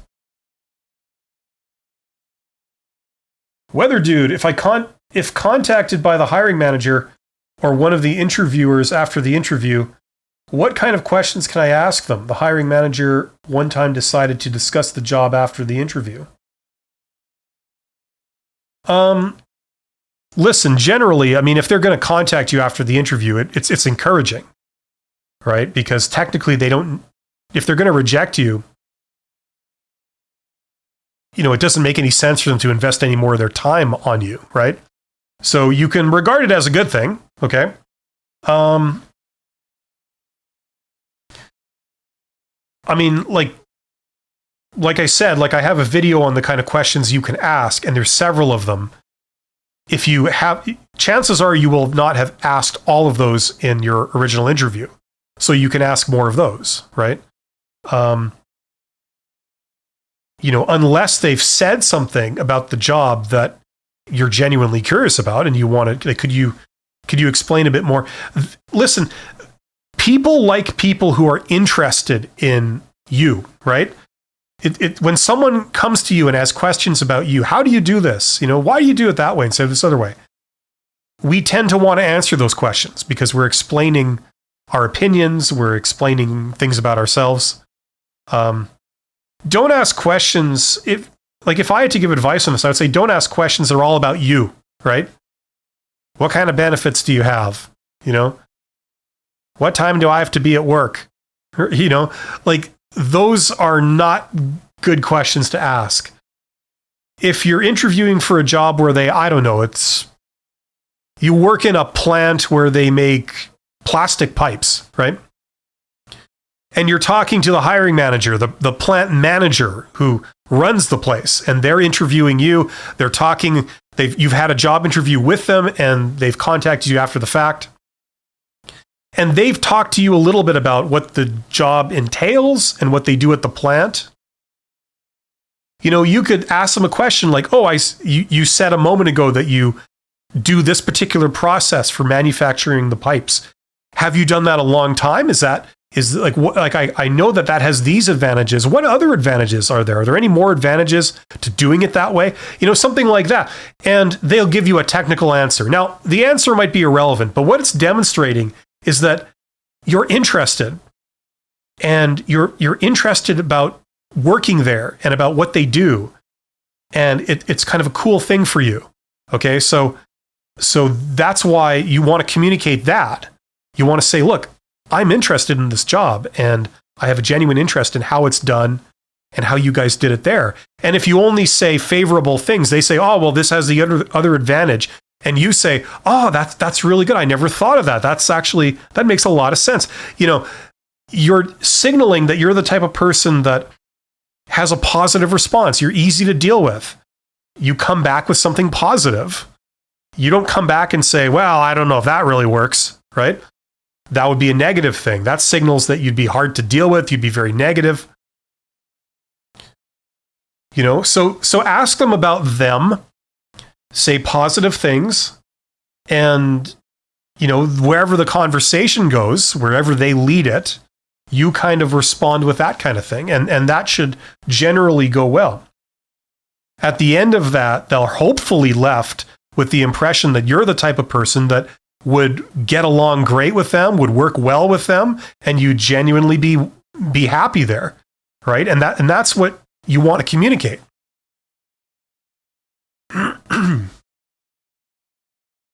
But good question. What are the better things than being an employee? You thankfully mentioned that. Yes. Well, that's more of what I would like to talk about on my business discussions on Sunday. But the short version is when you're an employee, you're working for someone else. Okay. That means they're in charge. That means that they make the money and they give you a fraction of the value you actually generate for them. And they call the shots. Like someone was talking earlier about being laid off. You're laid off by them. Their quarterly results, their quarterly financial results were down. Now, how do they fix this? They cut costs. And what are you as an employee? You're a cost to be cut. They lay you off. Their profits are back up where they're expecting them to be, and they're happy. So you're not that important to them. And you're not in control.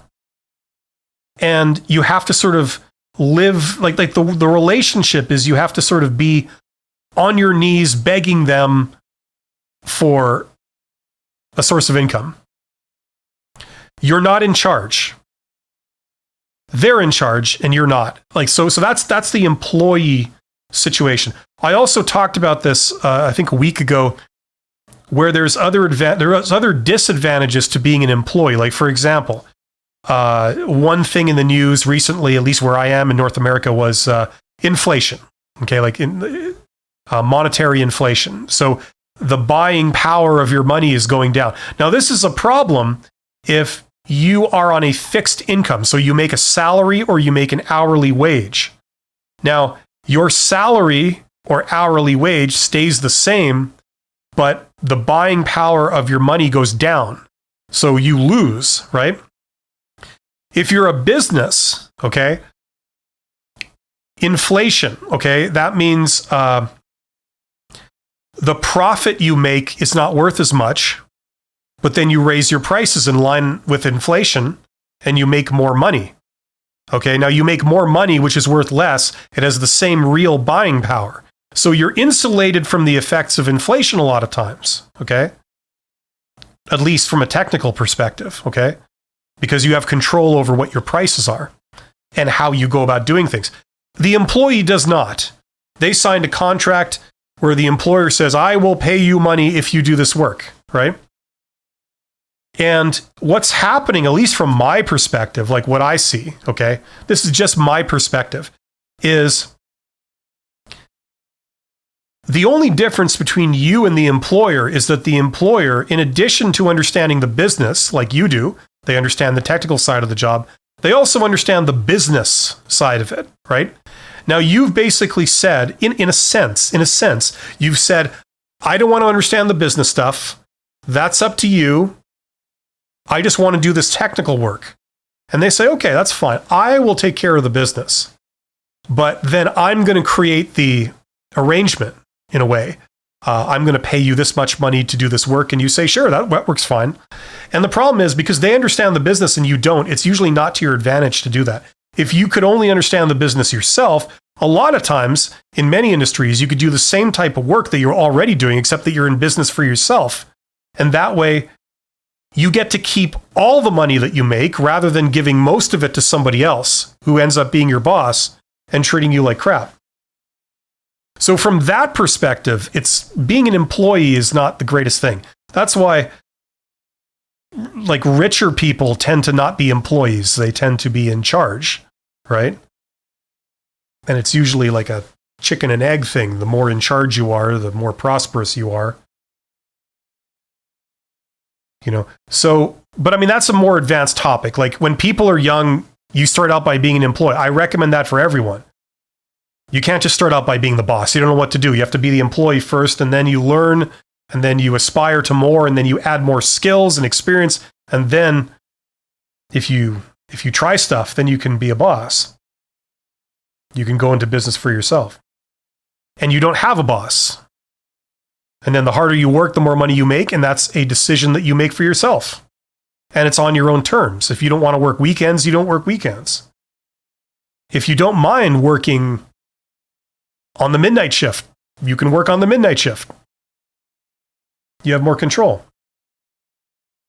So being an employee is good. And if you get older, it can be a stepping stone to doing more, having more of a work-life balance and just being more successful.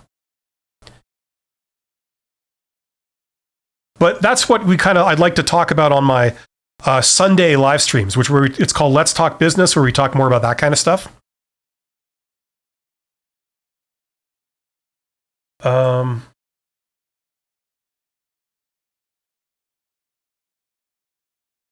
But yeah, that's what so hopefully that makes sense. Thank you for asking that, Waleed. Jim, how should I answer a question about a type of manager that is hard to get along with? This question was hard to answer positively. Well, what did they say? They said like, okay, how would you deal with a manager that's hard to deal with? Well, if somebody asked me that, I'd say like, look, there are many types of people. There's many types of personality. There's also people that have many backgrounds. They're coming at things from different backgrounds. And they have many different values. So being able to adapt yourself to dealing with people that have different backgrounds, different personalities, perhaps different communication styles, okay, is a skill. And that's something that, you learn with more experience. And I also try to learn that and try to improve in that area. So if I had someone that was hard to deal with, I would basically try and find out where they're coming from. What do they care about and what's been their experiences that lead them to care about those things and to communicate in that way and to operate in that way. And if I could understand that, then I'd be able to communicate with them and deal with them on their own terms. And that generally works. So it can be done. It just that you'd have to sort of learn a bit about the person. And that usually solves the problem. So, whatever. I'm just making this up off the top of my head. But something like that, if it were me. Whoops, I just spilled my drink down my shirt. But that's good. It keeps me on my toes. And there's a lesson there. Don't spill your drink down your shirt, or you might look like a fool. I'm happy that the camera only comes up to here. How should I answer a question about a type of manager that's... Okay, we do that. Ray says, how do you deal with a hiring manager that has no idea in the industry or the position you applied for? She doesn't understand terminologies that deals with the opening. Okay, try to structure your writing into sentences, Ray. It's a little hard to determine exactly what you're saying, but this is a hiring manager, okay? Listen. Occasionally you do encounter this. You encounter a hiring manager that has no idea what you do. They don't understand anything on your resume. Unfortunately, that can lead to them not valuing what you do or what you have on your resume, okay? Maybe you have some education that they don't have. Not only do they not have that education, they don't even know what it is. Okay? When I started out in my early career, I worked with tradespeople, like mechanics, electricians, boiler makers, pipe fitters, welders, people like that. And I had a degree in electrical engineering, and they didn't even know what that is. They thought I was an electrician. It's like, no, that's not what it is. It's a little bit different thing. Now, you can't change people, okay? You can't. If they just don't understand what you have, they don't value what you have, and they have no interest in learning what you have or why it's important, sometimes there's nothing you can do about that, okay? What you can do is, the only thing you can really do is try and explain it in a simple, effective way, okay? Like by saying, look, here's what I can do. I can take this and say, make it more efficient so it costs 60% of what it does now to operate. Something like that. So they may not understand what it is you do, but they can maybe see the result of how it could be useful, right? Now, other times people have such a disrespectful attitude. They're ignorant and they're unashamedly ignorant, And for that, there's not really too much you can do. Okay? So, just like a lot of times we learn this stuff by being in these bad situations, encountering someone that invited you for an interview, but at the same time, they have no idea what all this stuff is on your resume, and they don't seem to value it. So you're kind of wondering, what the hell am I doing here? Why'd you call me in if you don't respect anything I've done or anything that I have? Like, if you're just here to put me down or tell me I'm not qualified, like what's this all for? and it can be a frustrating thing. And I've seen people do that to other people. I've had that done to me when I was in my 20s. I think I've had that done to me when I was in my 30s. And you're thinking like, what? Like, so, I mean, I don't think I can tell you what to do in that situation. You have to read. If they're really disrespectful about it, you might just want to say, well, thank you very much. I withdraw my application. Thank you for your time. And then just walk out. I mean, if it's really disrespectful. Okay.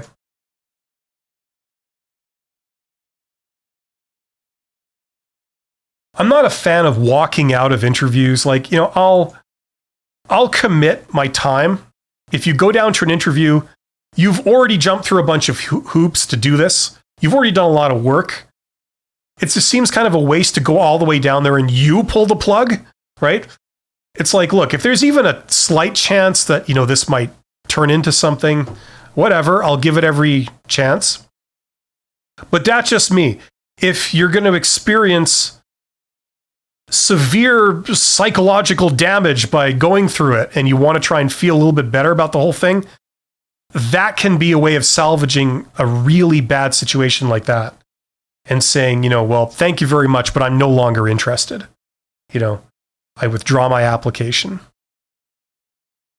Best luck in your search. And then just walk out. And if they say, like, what's that? What do you mean? Like, what does that mean? You say, like, well, it's just pretty obvious that we have different goals. We're coming at this from different ways, and it's just not something that, now that I see more of what this is, unfortunately, I'm not interested. So thank you very much.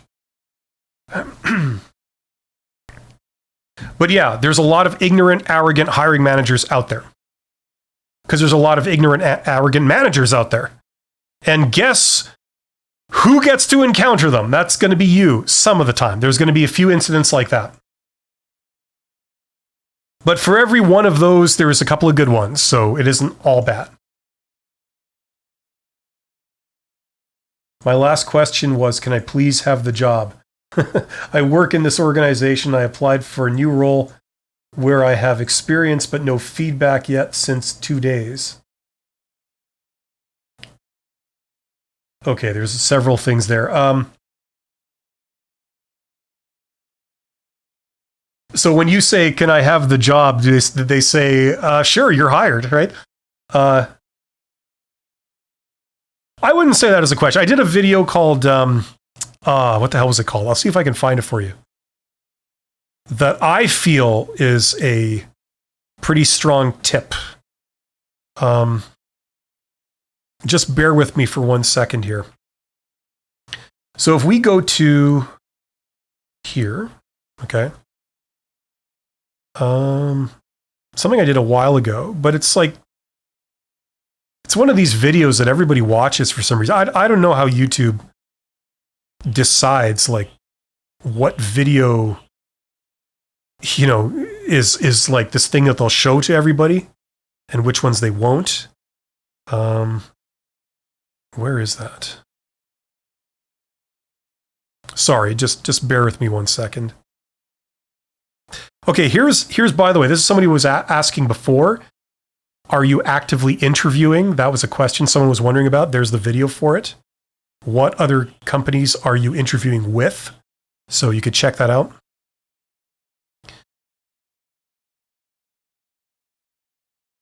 Okay, do this to get hired. This was, where is that? Right here. Why am I not seeing it? Here we go. No. Here we go. Do this to get hired. So that's the video. The most important thing to say in a job interview. That's basically where you say, like, you ask for the job. It can be awkward to actually do that. So I give you some phrasing and I give you an example that I did once. So check that out. And that should hopefully help. Which is better, studying hospital administration or medical coding? I can't answer that for you. Do research, okay? Get on Google and get on LinkedIn and do research, okay?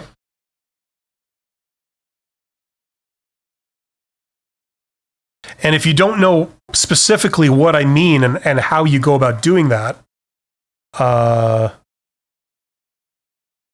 this is what I mean. Where is it?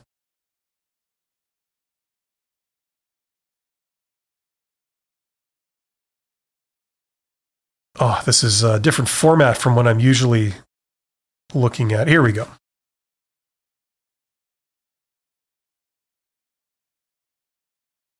Okay, right here. This video right here, how successful people get jobs. Okay, you see me going, if you can see that properly, but I'm showing you on Google Maps how you can do this kind of research, okay?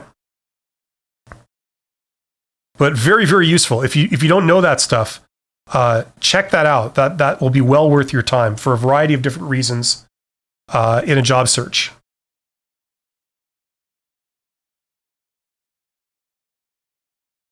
Good advices. Thank you. Thank you, Masoon. How to be of some value while having an English interview. How to be of some value.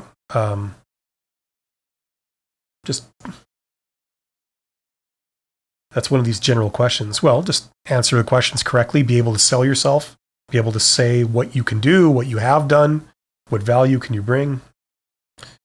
Min, in my country, we were taught to be too afraid the elder supervisors. Okay. I didn't follow that rule since I was a kid. You proved it that fear is really dangerous during an interview. Thank you, sir. Listen, it's good to be professional and to show other people respect, but you shouldn't be afraid of them, especially in a job interview. I mean, look, I understand that you want to gain their favor and you want them to regard you favorably. So being respectful and being polite and following protocol and having a good sense of manners will help you. But being afraid of someone or fearful is like a negative thing. Okay? People what do you like? Do you like someone that doesn't care about you at all and is disrespectful? Of course you don't. You like people that show you respect, right? And that's how people are. So if you want to get on someone's good side, you show them respect. You do it in a genuine way. You don't do it in a fake way, where you're kind of obsequious and sycophantic and, but you do it in a genuine way, right?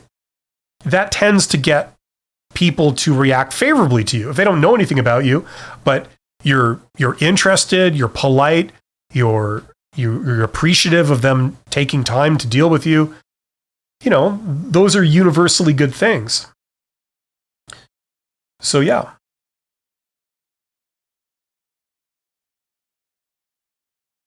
The hiring manager told me that I'm the best company and they're going with someone because they need someone that would balance their already strong team. Yeah, you see, they say stuff like that. That has the effect of making people feel bad a lot of times, if I'm reading this right. Anyone who says we're the best company, I mean, that's arrogance right there. That's the opposite of being polite and humble, right? And usually if they tell you it, it's usually because they're overcompensating for the fact the reality is the opposite.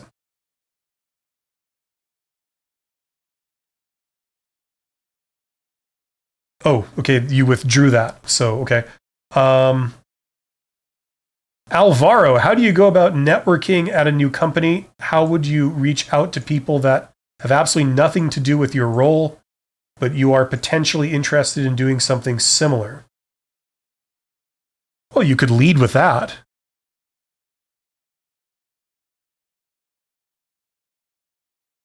I don't know if I can really give you a short answer on that, but basically, you could, if you aspire to do what they're doing now, if I'm reading that correctly, you could go up to them.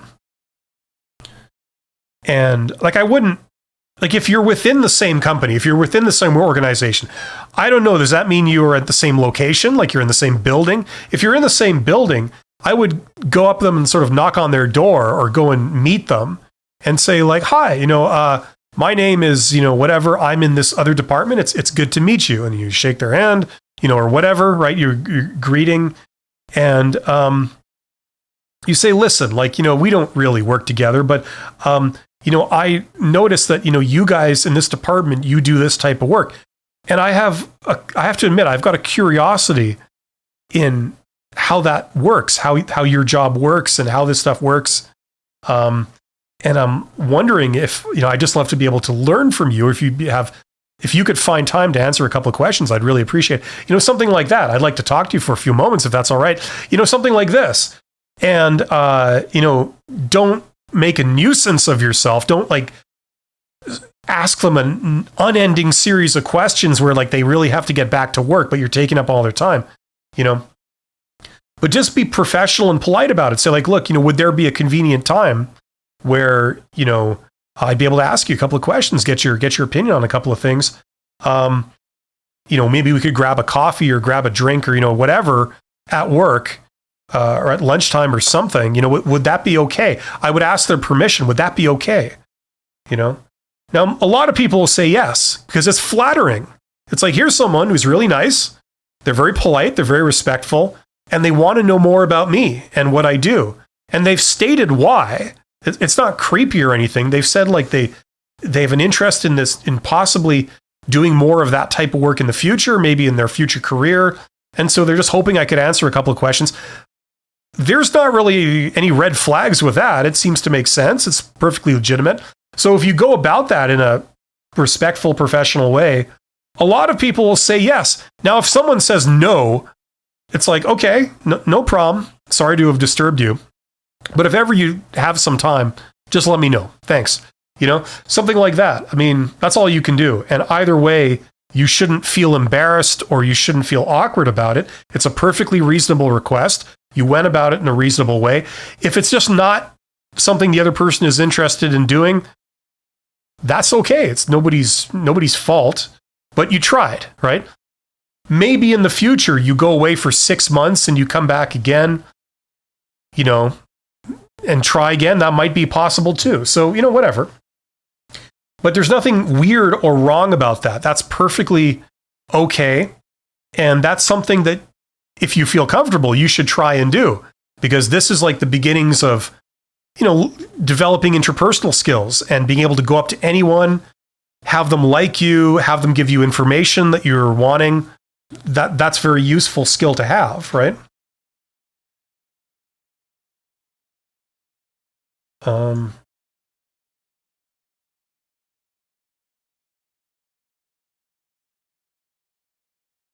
What helps also is that if you're in a company and they have a common area, like a lunchroom, like a cafeteria or something like that, that can be very useful. So you could say look, you show up, if someone has an office or something and you show up and you knock on the door, their door is open, they're in their office, you not say, hey, I'd love to, my name is X and I work over there and I have an interest in this.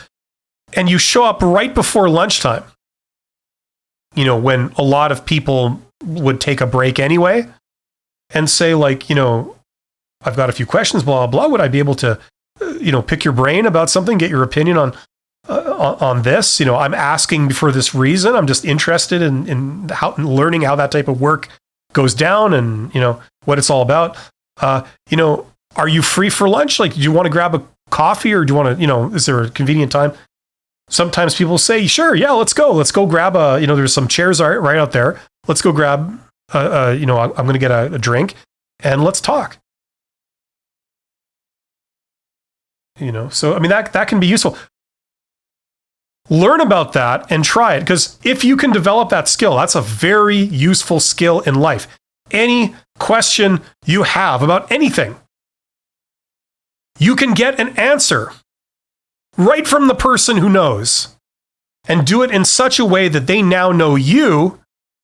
And, when you leave, you could say, if I have any more questions, would I be able to contact you? And they say, sure, and now you've got a hotline to get answers for anything to do with that. Very useful skill. And if you do it a couple of times, it can lead to all kinds of opportunities. maybe you come and talk to them once every 3 months and they know you and they like you. Maybe a position opens up in their department. Maybe they put in a good word for you, or they, get you an interview for it. I mean, I don't know. Like, it's a very useful skill to have. We're sort of getting off topic for the original topic here, but that's okay. I have to wrap this up pretty soon anyway. But you guys have been asking some great questions that have got me sort of inspired to talk a bit longer about them.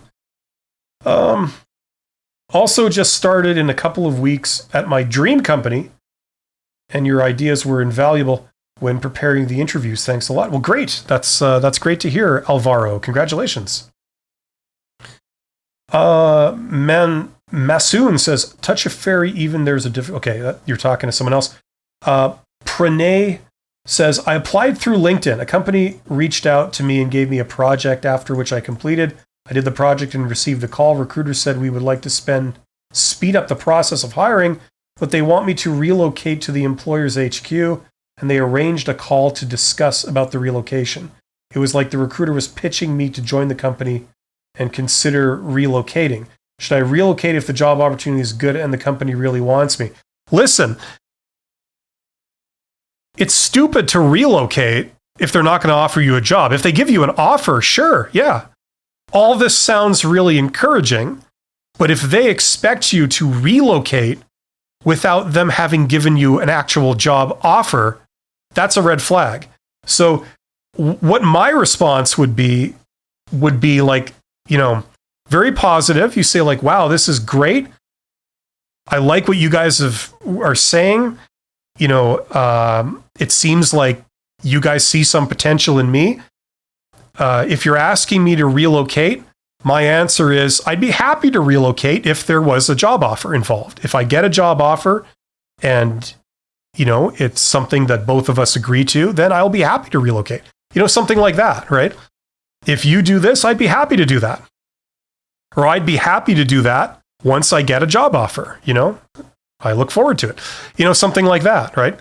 But if they're asking you to give them something for nothing, I mean, you're not going to relocate if there's not a job at the end of it, right? Unless there's some other type of payoff that maybe I'm not aware of, like it's great for your career or something. But I mean, still, that's a lot to ask of someone when there's no firm job offer.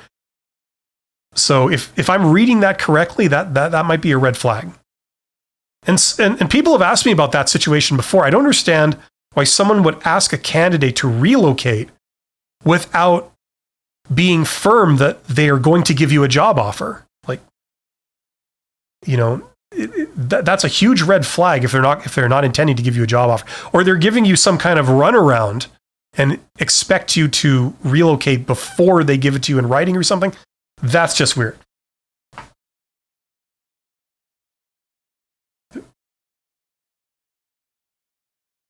There will be 3 rounds after the final round if I receive the offer. Yeah, exactly.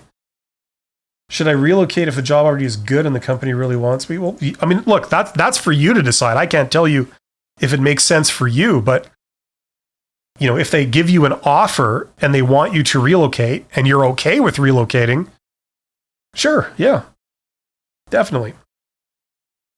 There's nothing weird about that. So listen, I'm kind of hitting the time limit there. So we got 33 people here. Thank you for being here. I didn't talk as much as I wanted to talk about bad job interviews, but I got some great questions. So thank you for being here. I'm glad hopefully you guys got value out of this if you're here. I do these every Wednesday and every Sunday at this time. I might be changing the time. I'm going to experiment with the time of day. But on Wednesdays, I do kind of the job interview thing. On Sundays, I do sort of the general business kind of thing. Maybe sort of bird's eye view of careers, that kind of thing. These live streams, if you don't already know these live streams, I archive them on my second channel, The Company's Expert 2. So if that's new information for you, go over there, subscribe to The Company's Expert 2. That's where this live stream is going to end up after it's been up for like 12 hours or something. And a shout out to my members. We've got at least one new member today or two new members today. So thank you very much. You guys are awesome. Members, like it says, if I got that right there, you get an extra video from me every week. So some people are into that, and hopefully it's useful. And also, if you are unaware of this, I have 2 courses that may be useful depending on what your goals are. This is the first one. It's basically I walk you through everything I recommend to get hired, from how to do your resume, how to discover jobs, how to pass job interviews, alternate methods of getting jobs, all that kind of stuff. That's all in this course. I put everything in one place with a sort of step-by-step kind of guide from beginning to end. So if that appeals to you, you can check that out. There's a link in the description.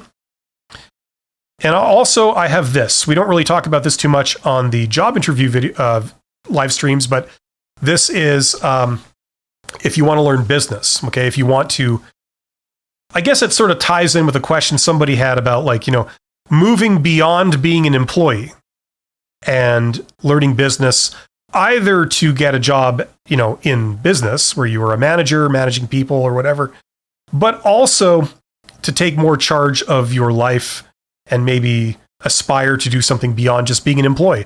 So if that's of any use to you, check out this course. It's called the $100 MBA. There's a link in the description. And basically, you learn everything you would in a Master's of Business Administration program that you would get in a university.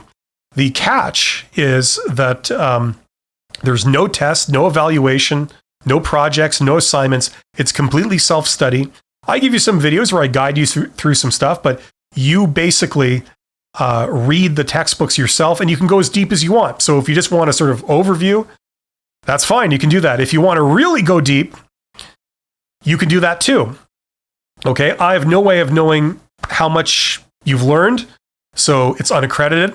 But then again, it is only $100 as opposed to 100 times that if you were to take the same thing from a brick and mortar university, and it would also take you a couple of years of your life. So, I mean, it's an option, and this works for some people. It's the option that I wish I had available early on in my career to learn this stuff quickly and easily, because that's what I would have done instead of going to university, getting a full-blown MBA and paying all that money and taking all that time. So if that works for you, I have that too. Both of these you can find out more in the description box. And I also have videos on my YouTube channel that talk about what specifically goes on in those courses. So if you want to learn more about them, you can check that out too. So thank you very much for being here. You guys are awesome. And I will see you on my next stream, which is going to be this Sunday at same time. Okay? Thank you very much. You are all awesome. And this is a problem like any other problem. You work at it and you solve it and you move forward. Thanks very much and take care.